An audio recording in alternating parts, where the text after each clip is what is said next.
Hello, everyone. Welcome to my channel. Have you ever looked up from your life and wondered where all the time went? One moment you're planning your future, and the next you're wondering how much of it you have left.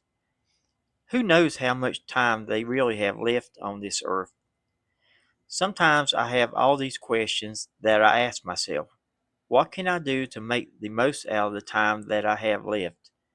Can I extend my time here? How did this happen so fast? It seems like Father Time has pulled a trick on me, and I know it is impossible to avoid the inevitable. But what if I told you that running out of time doesn't mean running out of purpose?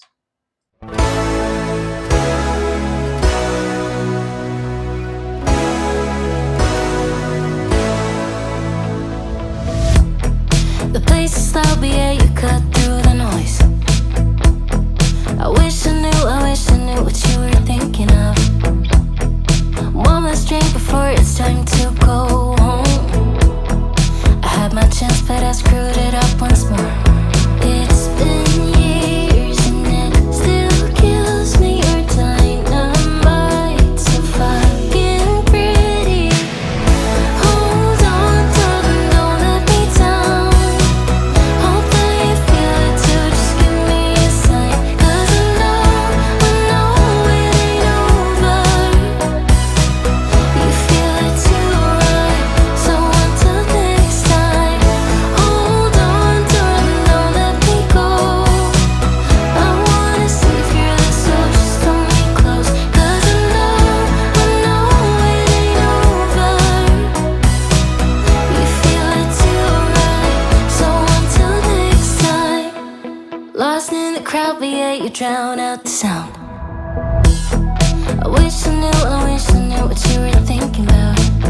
Is this thing in my head delusional till I die, babe? At least we stand a chance then, right? It's been years and it still kills me. Your dynamite so fucking pretty. Hold on, darling, don't let me down. Hope that you feel it too, just give me a sign. 'Cause I know. We measure our lives in years, but we experience them in moments.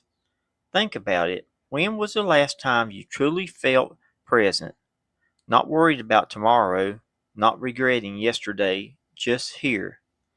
Time feels different at different stages of life. Ask any child waiting for their birthday, and they'll tell you a month is forever. Ask someone my age, and they'll tell you decades pass like seasons. Here's something curious. Studies show that our perception of time actually accelerates as we age. Our brains process familiar information more efficiently and make routine days seem shorter. While childhood summers feel endless, while adult years blur together.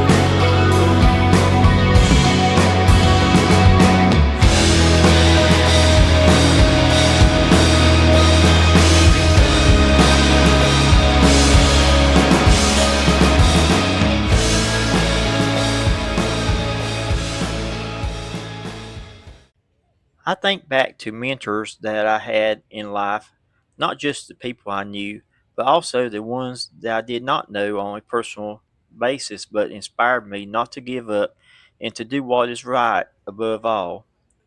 I remember working as a dolpher in a cotton mill, tired from full time work and full time college classes. These obstacles seemed insurmountable some days. Then one afternoon, the plant manager called me into his office. I was nervous. Had I done something wrong?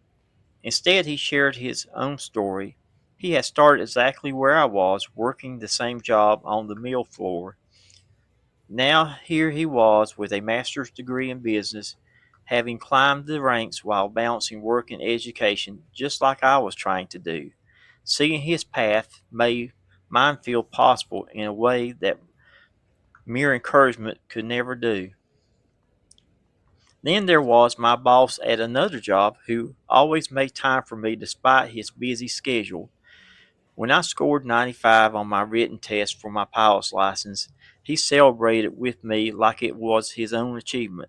His belief in me multiplied my own. Just weeks later, we learned that he had cancer. He was gone at just 43 years old. I think about how he spent some of his precious final moments cheering on my small victories. It forever changed how I view time and where I invest it.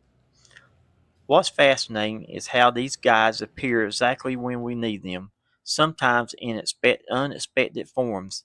The question is, whose mentor might you be without even realizing it?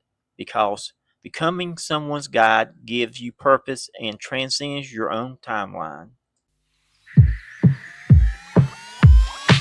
I love a strawberry side on the side next to you. No wasting time, can you tell me the truth? I'm feeling you, yeah, I'm feeling you. Oh, oh. Be honest, tell me what's on your mind. Oh, baby, you. When I lay my eyes on you from afar, I could swear I thought you fell from the stars. Think about you day and night, girl, even when you're not around. I don't want it if it's not with you. Hey, I'm just keeping it straight, cause you got me feeling distracted. Let me show you the way. Girl, I don't take it for granted. Why can't we just give it a go? Infatuated more than you know. I want you near with the same point of view. I'm always ready, so call me over.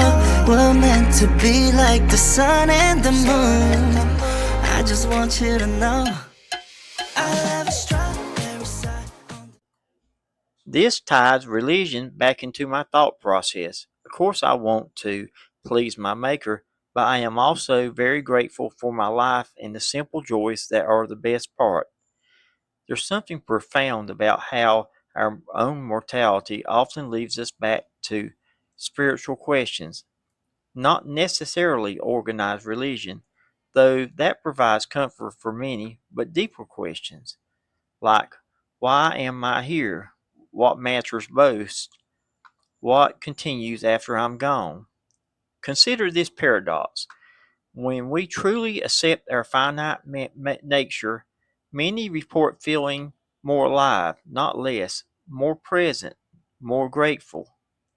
I started keeping what I call simple joys inventory, moments that cost nothing but fill me completely. The morning light through window blinds, my grandchild's laughter, the first sip of coffee. What would be on your inventory? So, how do we actually plan for a future when that future feels increasingly limited? I discovered three approaches that have transformed my relationship with time. First, the legacy perspective. Ask yourself, what do I want to leave behind? Not just possession, but wisdom, values, stories, impact. My boss, who died at 43, left immeasurable legacy through the people he encouraged, including me. Second, the present moment practice. Neuroscience confirms that mindfulness literally shows our perception of time passing. 5 minutes fully present brings more joy than hours spent distracted. And third, the courage to eliminate.